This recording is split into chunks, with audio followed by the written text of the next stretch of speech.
Здравейте, тиктокаджи, здравейте, колегоречи, хаде Вахим, почваме. А вчера имаше мащабно прекъсване на електрозахранването в Испания и Португалия, даже и в части от Франция. Бяха отменени стотици полети, милиони останаха без мобилни връзки, милиони хора останаха без електричество, стотици хиляди останаха блокирани в трафика. Как ти звучи? Като апокалиптичен филм, обаче беше реално. Та бяха свикани извънредни заседания и в двете страни. Първоначално министрите на енергетиката в Испания и Португалия заявиха, че не е изключено възможността това да е кибератака. По-късно обаче председателят на Европейският съвет Антонио Кошта каза: не става въпрос за такава, а за рядък атмосферен феномен, наречен индуцирана атмосферна вибрация, което е било трептение в линиите за високо напрежение. На мен това абсолютно нищо не ми говори.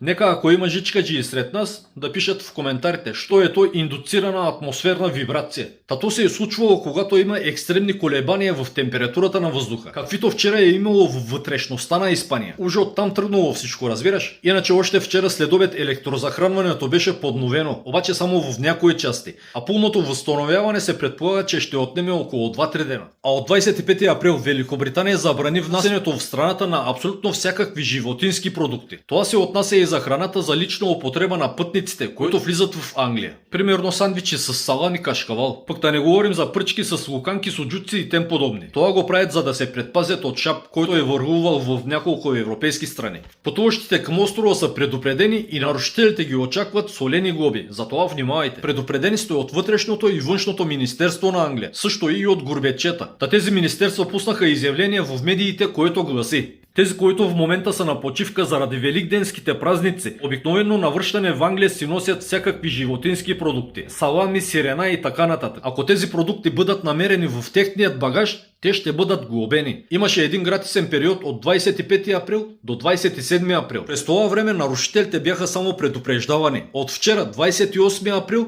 нарушителите ще бъдат глобени, а продуктите конфискувани. Така че, за да не ви е тежко един път за глобата и един път за конфискуваните луканки, по-добре не дейте си прави експерименти. Това беше набързо от мен. Живи, здрави и до нови срещи!